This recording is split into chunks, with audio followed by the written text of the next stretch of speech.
உங்கள் தந்தி1 தொலைக்காட்சியில் தினமும் ஒரு சர்ப்ரைஸ் மாலை 6 முதல் 7 மணி வரை காணத் தவறாதீர்கள். அதிமுக ஹாட் டாபிக்காக மாறியிருக்கும் செல்லூர் ராஜு பேச்சு விவகாரத்தில் நடப்பது என்ன என்பதை விவரிக்கிறது இந்த தொகுப்பு.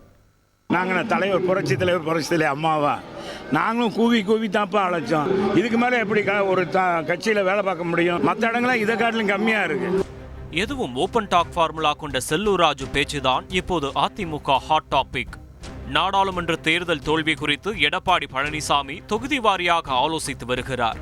மதுரையில் அதிமுக 3வது இடத்திற்கு சென்றது எப்படி என எடப்பாடி பழனிசாமி கேள்வியை எழுப்பியதாகவும் அதற்கு செல்லூர் ராஜு அமைதி காத்ததாகவும் செய்திகள் வெளியாகின.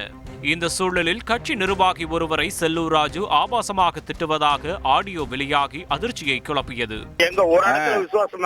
உங்களுக்கு நாங்க தான் வேலை பார்த்தோம். 21 எலெக்ஷன்ல நாங்க வேலை பார்த்திருக்கோம்ங்க. 21 கிழிச்சனே தினகரனுக்கு போயிட்டியாடா. குறிப்பிட்ட நிர்வாகிதான் மதுரையில் அதிமுக செயல்பாடு குறித்து எடப்பாடி காதுக்கு செய்தியை சேர்த்தவர் என்று கூறப்படுகிறது. இந்த சலசலப்புக்கு மத்தியில் மதுரையில் பேசிய செல்லூர் ராஜு, நாங்க என்ன எம்ஜிஆர் ஜெயலலிதாவா, இதுக்கு மேல எப்படி வேலை பார்க்க முடியும் என்று கேட்டது யாரிடம் இந்த கேள்வியை கேட்டார் என்ற கேள்வியை எழுப்பியிருக்கிறது. அவர் என்ன சொன்னாரு? கடைசியில பேசும்போது என்ன சொன்னாரு? 8000 கோடிக்கு மேல நிதிகளை வாங்கி சென்றாரு, ஆனா இந்த ஊர்ல ஓட்டு போடல அப்படின்னு சொன்னாரு.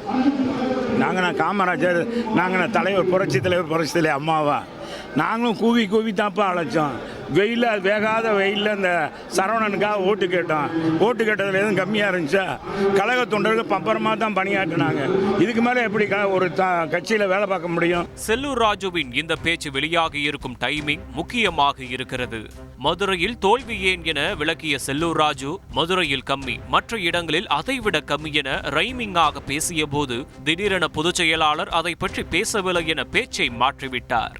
குறிப்பிட்ட சமுதாயங்கள் என்னாச்சுன்னா இந்தியாவை ஆளணும் அப்படின்றது மோடிக்கு ஓட்டு போட்டாங்க. மதசார்பற்ற சிறுபான்மையினர் என்னாச்சு, அவங்க ராகுலை கொண்டு வரணும்னு நினைச்சாங்க. இதுக்கிடையில் நாங்கள் அடிபட்டுட்டோம். அவ்வளோதான்.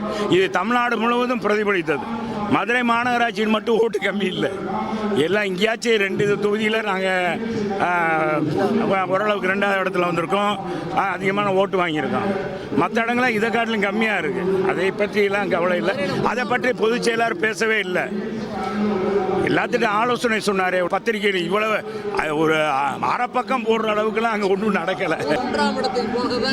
அதாவது மதுரை அண்ணா திராவிட முன்னேற்ற கோட்டை, அதான் கேள்வினா அது எங்களுக்கே தெரியும்ல, எங்களுக்கே மன உளைச்சல் தான். அப்போது ஆடியோ விவகாரம் குறித்து கேட்டபோது ஆடியோ கேட்டுட்டு பதில் சொல்றேனே என நழுவி விட்டார் செல்லூர் ராஜு.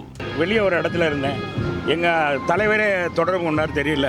நான் அதை பார்த்துட்டு நான் உங்களோட தகவல் சொல்கிறேன். அதாங்க அது என்னன்னு பார்த்துட்டு நான் சொல்கிறேன். செல்லூர் ராஜு பேச்சை எல்லா சமூக மக்களும் இபிஎஸ் தலைமையை ஏற்கவில்லை. இபிஎஸ் ஒன்றும் எம்ஜிஆர் ஜெயலலிதா கிடையாது என்பதை செல்லூர் ராஜு அடித்து சொல்லிவிட்டார் என்கிறார் ஓபிஎஸ் அணியின் கொள்கை பரப்பு செயலாளர் மருது அழகுராஜ்.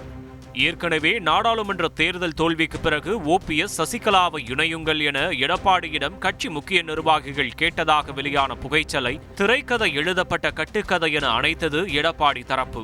இப்போது புது புகைச்சலா என்ற கேள்வியை எழுப்பியிருக்கிறது செல்லூர் பேட்டி. உங்கள் தந்தி1 தொலைக்காட்சியில் தினமும் ஒரு சர்ப்ரைஸ் மாலை 6 முதல் 7 மணி வரை காணத் தவறாதீர்கள்.